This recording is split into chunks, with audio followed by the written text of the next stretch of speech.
Welcome to the Danny Clinkscale Reasonably Irreverent podcast. Insightful and witty commentary, probing interviews, and detours from the beaten path. Welcome to Weekend SportsWrap on the Danny Clinkscale Reasonably Irreverent podcast for this Monday. And it was a very exciting weekend, and finally we had a good weather weekend, so maybe you missed some of the sports that went on. In some cases that would be good, in some cases that wouldn't be so good at all. Sporting Kansas City with a bounce back, but what did it really matter? What did it mean? How much of a letdown has there been? Of course, the NCAA tournament final comes up tonight, and we'll talk about that as well. But the Kansas City Royals early in the season are obviously a big story. As I said, they played noontime games in Detroit, and the weather was finally nice, so maybe you didn't pay as close attention as you might have to the Royals' early season struggles. And on Saturday, it was one game that would fit into the mode that we've seen so far, which is a bullpen blow-up, and yesterday was kind of an ordinary loss, but what is all stacked up to is a 2-6 start, and the Royals come home, and they need your help. But how much help are the fans going to give, particularly early in the season? We'll check out all of those things coming up next. If you are looking for quality work on your home by a local company that values integrity as well as quality, then Easton Roofing is the easy choice. You're not just a number or contract to Easton, where no job is too big or too small. Owner Joe Spiker is always personally available to you if you have questions or concerns. For residential and commercial roofing jobs, large and small, attic insulation, gutters, and much more, Easton Roofing is the perfect choice for you. Among their countless accolades are 4 consecutive years as an Angie's List Super Service Award winner, over 60 5-star Google reviews, over 60 5-star Yelp reviews, and Best of House honors 4 years in a row. A hands-on small business named after the owner's son, Easton Roofing does things the right way. All repairs are completed by Easton employees, and the company is completely licensed and insured. Get the personal, quality work that you are looking for the most important thing in your life, a safe and beautiful home. Visit EastonRoofing.com or call 913-257-5426. Make the best choice when you need help with your home. Easton Roofing, where integrity matters. I've been Doobed, and you should be next. Yes, Doob, D-O-O-B. It's the keepsake of a lifetime, a 3D-generated, incredibly lifelike figurine. I just had one done of me. 66 cameras take an image at exactly the same moment in any pose, and state-of-the-art 3D technology transforms that into exact replicas of you, anyone you know or love, a pet, whomever is close to your heart. Create lifetime memories with a Doob. Visit their Facebook page at Doob 3D Kansas City, or better yet, see their incredible creations at their store on 119th Street in La Paloma Plaza near the Cheesecake Factory. Doob, be next. For many people, a family law case will be one of the most difficult experiences in their life. The law firm of Kenneth McRae will help you through it. Personal and effective help from Ken in concert with you will develop a unique strategy for your unique case. As Ken always says, divorce can be civil law, not civil war. Licensed in Kansas? Visit McRaeLawOffice.com or call 913-972-4765. It's going to be a lovely night out at the ballpark tonight, but what we've seen so far, except for opening day, is that at Kauffman Stadium, it appears that the standard number for people who are going to come out to the park when there isn't a promotion or there isn't some big-name player in town or things like that, or we get to the point where they're out of school, or we eventually get to the point where the Royals are winning games, is about 10,000. That 10,000 has been a attendance figure that has been the norm, and I somewhat expect it'll be the same tonight. The Seattle Mariners look like they're going to be a good team, but they don't really have star power, and the Mariners come to town as the hottest team in baseball. They got off to a great start and played games in Japan and won both of those, so they played more games than anybody else has played. So it's probably not going to be a great atmosphere for the Royals coming home, and of course they come home at 2-6. And one thing they talked openly about before the season was the fact that it was so important for them to get off to a good start because last year the season went completely in the tank, 5-20 out of the box, and this games really became somewhat irrelevant somewhat quickly.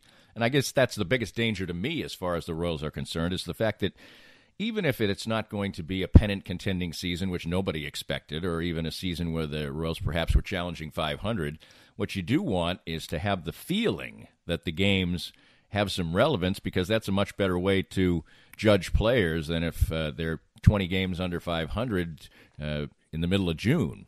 And unfortunately, the team does have the look of that being a possibility. Now, so far, the one killer thing has obviously been the bullpen. The Royals are 2-6. They could easily be 4-4, maybe even 5-3 if the bullpen had pitched even reasonably effectively, but it hasn't. And that's a reality, though. Same players are here. Same pitchers are here. They seem to be under a little bit more stress because of the performance of everybody, and they've let games get away. And it appears that maybe they'll let games get away here in the future. But then yesterday, you just tack on a run-of-the-mill, ordinary game, which the Royals are going to have when they don't hit, and they're not a great hitting team, so these are going to happen. And that's why it hurts even more when the games get away, when the bullpen's out there and not doing their job, which happened on Saturday. You just get the feeling right now that a 3-run lead is not really in any way, shape, or form safe.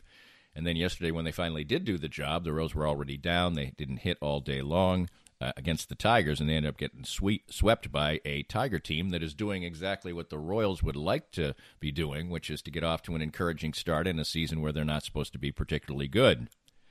Now, most of the good signs that we wanted to see have actually happened. Whit Merrifield, you expect him to be good. He has been hitting .324. Adalberto Mondesi has been very good, although you saw the signs that he's still a young and developing player in Detroit over the weekend as he went 0 for 12 and struck out a bunch of times as well. But still, he's at a productive .265 for the season. The Royals finally started hitting some home runs over the weekend as well, but it didn't add up to wins. And Alex Gordon has shown a bit of a renaissance as well, as Gordon, despite a mediocre batting average of .250, is doing everything else, producing runs, 9 scored, 8 RBIs. He's hit a couple of home runs. He kind of is looking more the part. And the biggest thing for him is that after all the struggles that he's been through, some physical, some just poor performance as he signed the big contract, Gordon needed confidence. Sounds silly when a guy in his mid-30s is out there, but carrying the weight of that contract and carrying the bad performance that he's been putting on time after time after time over the last 3 years, it'll weigh on anybody. And Gordon's a prideful player and obviously a championship caliber player, continues to go out there and play good defense. And I don't expect some kind of great offensive season out of Alex Gordon, but if he goes along the way he has right now, then it's going to be fantastic. But even if it's just an ordinary offensive season with his usual defense, that creates a much better feeling, and he can actually go out and lead as well. If you're hitting 195 and constantly striking out and not coming through in pressure situations, you can do the lead by example thing because he's such a hard worker and everything else, but you can't be vocal, be that veteran presence that will help out the other guys.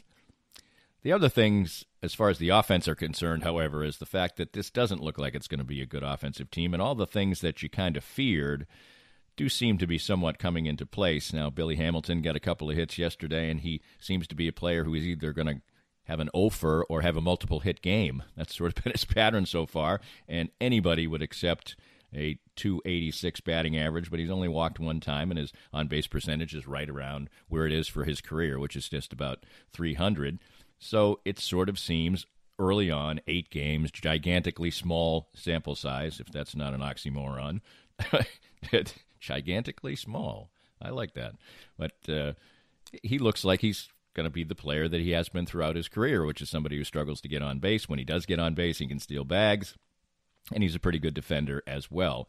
And but some of the other players are not necessarily stepping forward to the extent you want. Hunter Dozier's struggling mightily in the early going with just 2 hits. Frank Schwindel is 1 for 8, not getting the time that he probably would like to be getting. A couple of games, hasn't hit neither one of them. Jorge Soler has shown some power. He's got 4 doubles and a home run, but has been ordinary. And so some of the things that you wanted to step forward with are not occurring yet. And another thing that is happening is that some of the people that the Royals are really wanting to lean on and bounce around the base paths with and move around the field, Chris Owings has not been good so far, and 2 for 26 start, and that creates a dynamic where one of the things they wanted to do is be a tremendously versatile team, and if Owings is not going to hit at all, then that might create a situation where Whit Merrifield has to play second base every day, and that's not really what they wanted, although I don't really see where that would be any kind of disaster at all. Martin Maldonado has kind of been what he is, but what you kind of need for the Royals to have some good feelings about moving forward is that Billy Hamilton does hit a little bit better, and that Hunter Dozier does hit, period, that Ryan O'Hearn provides the power that you were looking for, and those things really haven't happened so far. But the other good thing that has occurred all along this season, and looks like it will continue, is that Brad Keller is going to be a mainstay for this team. Does his job yesterday. Wasn't a great outing for him, but if that's going to be the worst you put out there, which is what it was yesterday, the worst he's put out there in his 3 starts, when you still get a quality start out of the guy, 6 innings and 3 runs.